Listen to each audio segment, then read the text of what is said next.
কেন একটি তুলসী পাতার কাছে হেরে গেল সত্যভামার প্রচুর পরিমাণ ধন সম্পদ।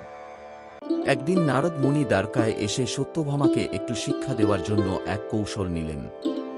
সত্যভামা তাঁর সৌন্দর্য ও ধনসম্পদ নিয়ে খুবই গর্ব করতেন।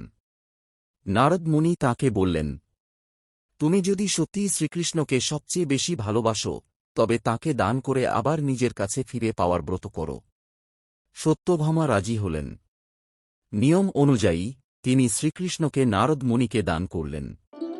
এরপর নারদ বললেন, এখন তুমি যত ধন সম্পদ দিয়ে কৃষ্ণের সমান ওজন করতে পারবে তত দিয়ে তাঁকে ফিরে পাবে। একটি বড় দাঁড়িপাল্লা আনা হল।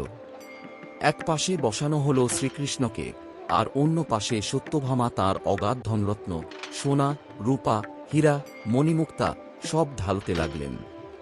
কিন্তু আশ্চর্যের বিষয়, এত ধন সম্পদ দিয়েও দাঁড়িপাল্লা সমান হল না। সত্যভামা হতবাক হয়ে গেলেন। তাঁর অহংকার ভেঙে পড়তে লাগল। তখন শান্ত স্বভাবের রুক্মিণী এগিয়ে এলেন। তিনি কিছুই আনলেন না, শুধু একটি তুলসী পাতা নিয়ে এলেন। তিনি সেই তুলসী পাতাটি ভক্তি ও শ্রদ্ধা সহকারে শ্রীকৃষ্ণের নামে অর্পণ করে দাঁড়িপাল্লায় রাখলেন। আর তখনই অলৌকিক ঘটনা ঘটল। একটি তুলসী পাতাই শ্রীকৃষ্ণের ওজনের সমান হয়ে গেল। সত্যভামা তখন বুঝতে পারলেন, তাঁর ধন সম্পদ নয়, রুক্মিণীর নিঃস্বার্থ ভক্তি শ্রীকৃষ্ণকে সত্যিকারে পাওয়া ওর উপায়।